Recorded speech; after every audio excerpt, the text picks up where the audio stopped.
Hello everyone, welcome back to my channel, and have you ever wanted to learn about the brain? Well, I can teach you, and here we go.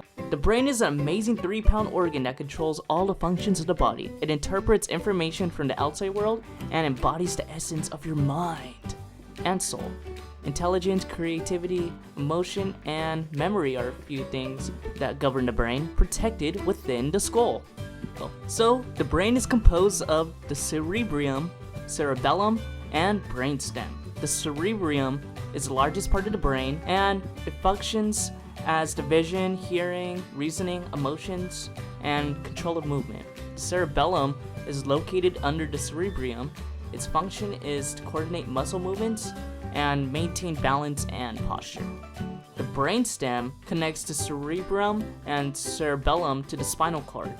It performs many automatic functions such as breathing, heart rate, body temperature, swallowing, sneezing. The brain has 4 lobes, and it's frontal, parietal, occipital, and temporal.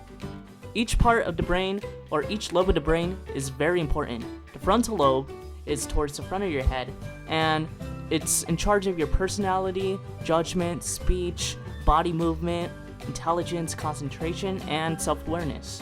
And the parietal lobe, it interprets language, words, sense of touch, pain, interprets signals from vision, hearing, motor, sensory, and memory. The occipital lobe interprets vision, color, light, and movement. The temporal lobe understands language, memory, hearing, and sequencing, and organization. Anyways, that's it for this video. I just wanted to do a basic overview on what the brain is about. Maybe I'll be going more into detail in a different video, but for now, that'll be it. Thank you for watching, and see you later.